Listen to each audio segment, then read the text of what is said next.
Hey mama, if you're listening to this, you might be carrying a secret that feels too heavy to speak out loud. You look like you got it all together, you serve at church, maybe you even lead a Bible study. You smile when you drop off the kids, but no one sees the other side of you, the one that comes out behind closed doors. At home, you are a completely different person. You yell, you explode, you scream at your kids, sometimes in their face. You tell them to shut up. You grab them too harshly. You throw things across the room. You smack them in anger, twist their ears, spank them in rage, and immediately after, you are hit with a tidal wave of shame. You cry alone in your room and you whisper, "God, what is wrong with me?" You feel scared and disgusted by your own reactions. You're terrified that someone might find out. You wonder if your kids would be better off without you. You feel unworthy, broken, and too far gone to be redeemed. You try to fix this on your own. You listen to podcasts, parenting books, download freebies, but nothing changes. You keep falling back into the same patterns, and it feels like you are stuck in a cycle that you can't break. You don't trust yourself anymore, and if you're honest, you are afraid of who you become. But here's the truth, Mama. You are not beyond hope. You're not alone, and with God's help and the right support, you can change. I'm Elizabeth, a mom of 4 and an anger management coach for Christian moms. And inside my Calm Christian Mom coaching program, I guide women just like you through a powerful transformation. This isn't shallow behavior management. We go deep. We address your triggers, your stress, your mindset, your nervous system, and the spiritual root behind your patterns. We invite God into every layer and walk hand in hand towards healing. In just 12 weeks, you can become a completely different mom, unrecognizable. One who leads with patience, not panic. One whose children feel emotionally safe around her. One who cultivates peace. This summer, I'm offering a Calm Mama strategy session, a powerful 15-minute one-on-one coaching session designed to help you uncover the root of your anger and receive spiritual, emotional, and practical support. It's your chance to experience what coaching is like with me before diving deeper into ongoing support. If we both feel like the full program is the next right step, we can talk about what that looks like for you. You don't have to keep living like this. Your family is worth healing, and so are you. Use the link in the show notes to book the Calm Mama strategy session.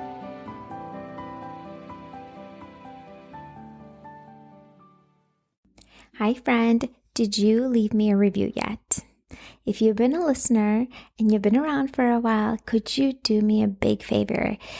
Grab an iPhone or a tablet that is by Apple and leave me a review. Maybe borrow an iPhone from a friend, borrow an iPhone from a parent, anybody you know with an iPhone, and go into the podcast app and into Apple and leave me a review and a rating. I would be so grateful for that. For podcasters, it's like the number one thing that helps you grow the show and put you on the charts, and like when people search for topics for your show to pop up, because the ratings and the reviews are going up.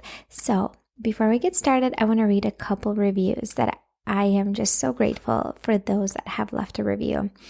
Stress relief for moms. Elizabeth has some great ideas for moms to help reduce stress. She speaks from her own experience and shares what she knows works for her. Mama 148. Thank you. And the next one is amazing. Love this podcast. Elizabeth gives great tools for managing stress and really understanding yourself and your kids. Definitely going to recommend her to my mom friends. By Liz. Thank you, Liz. Okay, the next one is love it. My partner and I love listening to this. She has wonderful stories and very relatable content. I absolutely recommend. Thank you. Delightful. And the next one is Elizabeth's podcast is a chock full of value, and I am subscribed. Thank you for sharing your experience and helping us moms with what we need, Ashley. Thank you so much, Ashley. Anyways, if you haven't done so, if you could just scroll down when you tap on my podcast, scroll down all the way to the spot where it says ratings and reviews, and just click on leave a rating, and then click on the button that says leave a review, and leave a review, and I will be super, super grateful. All right, now that we got that out of the way, I thought today would be super fun to share with you behind the scenes of my daily life with 4 kids and a stay-at-home working mom. So, my husband works full-time. He's got 2 jobs. We live in Florida. We recently moved from Minnesota to Florida about half a year ago. We don't have family here. We don't really have friends here. So it's just me, the kids, and my husband. We're kind of in our own little bubble. We still haven't really found any families that we've clicked with or became really good friends with. And I think it's always a challenging when you move to a whole new different place to find people that you truly connect with. And so it's just us. And I wanted to share with you what it's like for me behind the scenes of my day-to-day, Monday through Friday type of life. A normal week when my boys go to school and I'm at home with my little one, my husband's at work, okay? So normally I get up around 5:30 in the morning. My little one, I still nurse her. She's 20 months old. I nurse her once a day. She oftentimes already cries at that time, so I will go nurse her and then put her back to sleep. And then I will make myself some coffee. I go use the bathroom, and then I just get up and get ready for the day. Typically, I still stay in my pajamas and my robe. I grab my Bible, my devotional, and I come to the kitchen table. Sometimes I sit in the living room and I do it over there. And so I have my morning ritual, and I will do a whole episode on the morning ritual that I have right now in my life and just the benefits of that and ways. I'm going to do an episode also on ways to help you get up earlier in the mornings before your kids, because that is really, really, really hard to do. It's a habit, and habits are hard to change. And so I will have my morning time, and just a quickly recap, I will read the Bible, I will journal, I will pray. I also listen to a devotional called Daily Grace on the podcast app. And then I just have my coffee. I make myself instant oats. And that's just kind of what I do in the mornings. And then that usually takes, and sometimes I read a book. Right now I'm reading one. It's called God Does His Best Work with MT by Nancy Guthrie. And those are just the things that I do. I feel by the time I make myself coffee, feed the baby, use the bathroom, read, journal, sometimes I just sit in silence, and it's time to get the kids up and ready for school around 7 a.m. So I will get them up. My husband around that time leaves for work. And so I will just, at that time, I'm in mom mode. My phone still has all the apps shut off besides some basic ones. And so, I'm not on my phone during that time. This is me just getting my kids ready in the morning for school. I'll make them breakfast. I will just monitor them so they, get ready and not distracted. And then at 7:40, I leave with the kids and I take them all to school. I take them to school, I drop them off, and then there's just a lot of traffic, I guess, around that time in the morning where we live, even though the school is super close. And so when I come back, I will give breakfast to my little one, my youngest one, and while she's sitting and eating breakfast, sometimes I will do a workout on YouTube, a stretching, sometimes a core workout that's 10 minutes long. Nothing too crazy. I'm not super consistent with that, to be honest. Sometimes it's just cleaning up the kitchen, after feeding the kids in the morning and stuff like that. And then I usually go on a walk with my daughter. If it's nice outside. And typically this time of the year is super nice outside. Some days it was chilly and we didn't go for a walk. But right now it's end of February, and it is in the 60s, around 9 a.m. in the morning, which is super, super nice. We'll go for a walk and I will listen to podcasts during that time. Sometimes I just pray. Sometimes I talk on the phone with my mom. Sometimes I just walk in silence. And sometimes I respond to my clients via Boxer. And then we come home.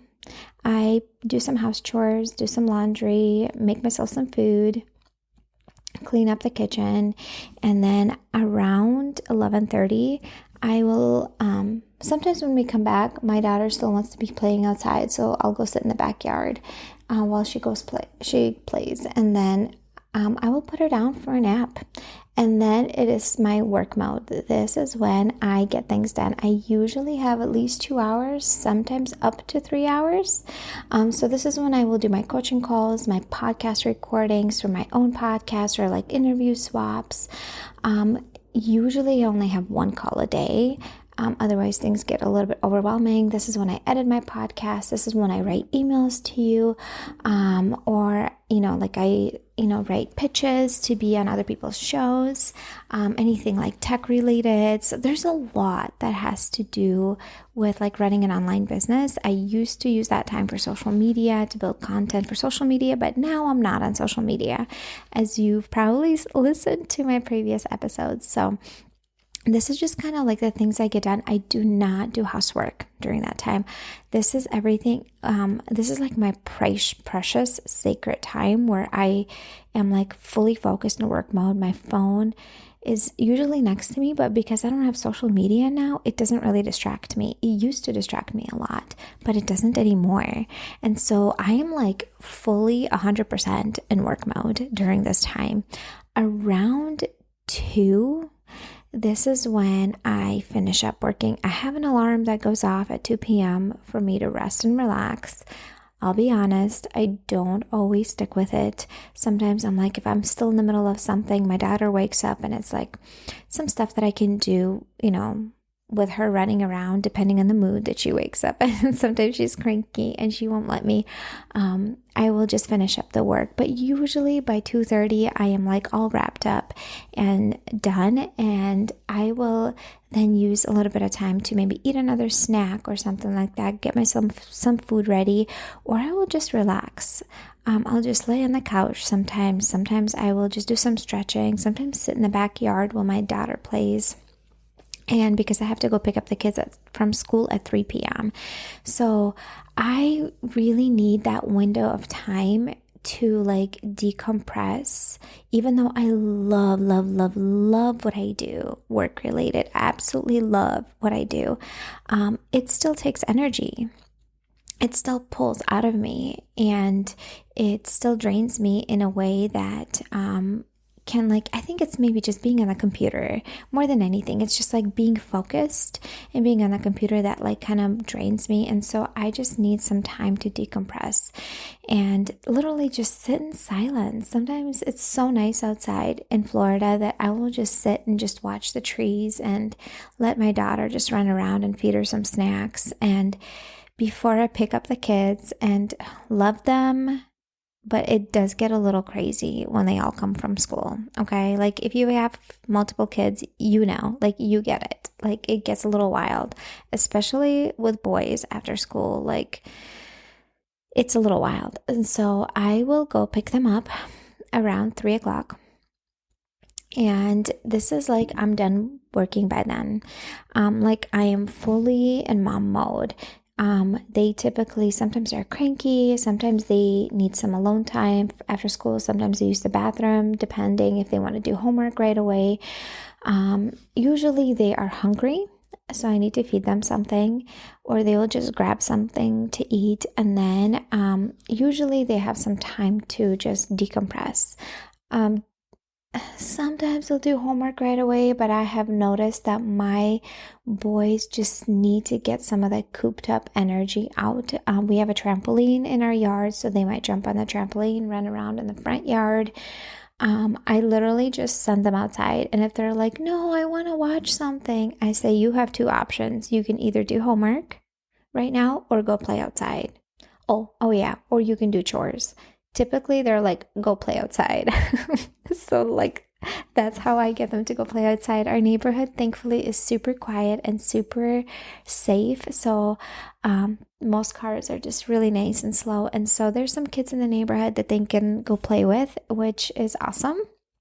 The kids are not always available, but they will go play with the kids. But I kind of start prepping for dinner around that time.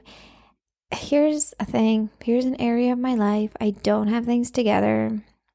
Oh, you know how we all have this one area or more in our lives where things feel a little bit chaotic and we're like, oh my gosh, I just cannot get this together. For me, it's cooking and making dinner. I don't like cooking. I honestly, if I could outsource one thing, it would be cooking. Absolutely do not enjoy it. I don't know if it's the process, if it's the mess that needs to be cleaned. I just don't like being in the kitchen. My grandma, my dad's grandma, she loved gardening. She hated cooking. I don't know if that's just something I inherited from her, but like I love eating food. I love being around people when they eat.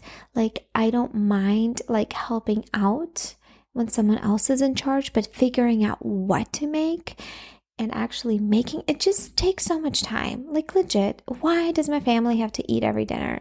I don't know. They just do. Like I wish I just didn't have to feed anybody, but obviously I do. And back in Minnesota, I could go to my mother-in-law's, but here I can't. And it's kind of like I'm on duty to cook. And so around that time, my husband often comes from work.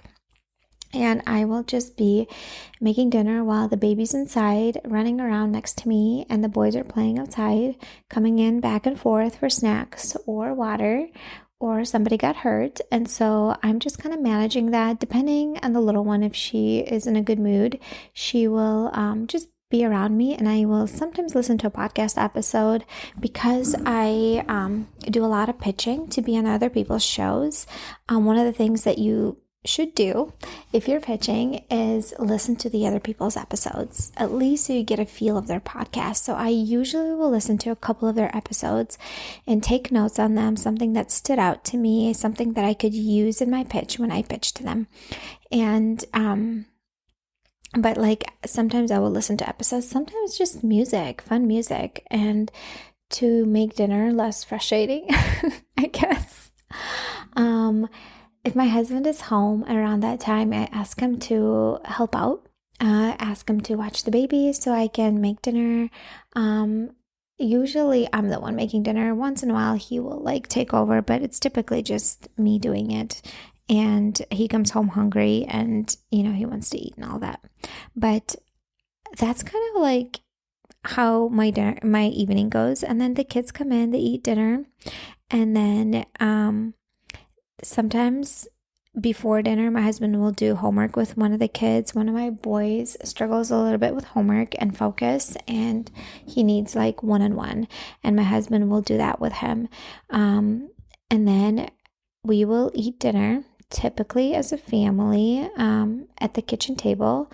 And then after that, my middle one loads the dishwasher. My oldest packs lunches for all his siblings. He used to load the dishwasher, but then he was complaining that he didn't like that chore. And I'm like, okay, what other chore are you going to do? And he said he's going to pack lunches. I'm like, okay, cool. He packs lunches. So our oldest packs lunches in the evenings. And then our youngest boy, who's 5 years old, sometimes he will like help clean up and he'll put the shoes away and like vacuum a little bit. And then we'll sometimes do homework with them if they need to get homework done. And then they start getting ready for bed. So I will clean up the kitchen. Sometimes my husband monitors the kids getting ready for bed, depending on the night. And then when the kids are in bed around 8, so the baby goes to sleep around 7, and the older ones go to sleep around 8 p.m. And they just stay in bed from 8 to 9. They typically like do some drawing or listen to a podcast or play with Legos. Sometimes I lay down with them and my husband will lay down with them and we just kind of check in with them. We'll typically I will read the Bible with them, not every night, but I will read the Bible with them and just pray with them. It depends. They don't take showers every night. depending on in the summertime they do, but if they're not really dirty, they don't take showers every night. But this is just kind of like how our evening goes. And then around 9, this is when I spend time with my husband and,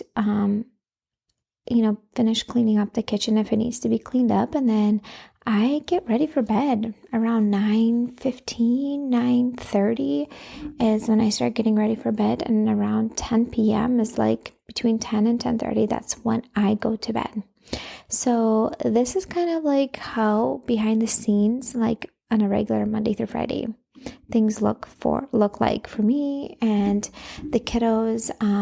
Depending on like kind of what I'm working on, sometimes I will, get ready for bed and then be in my laptop and work on some work-related stuff on my website or something like that. But typically the stuff that I get done is just midday and like 2 to 3 hours. And I don't get a lot of stuff done. I am a solopreneur. I don't have help.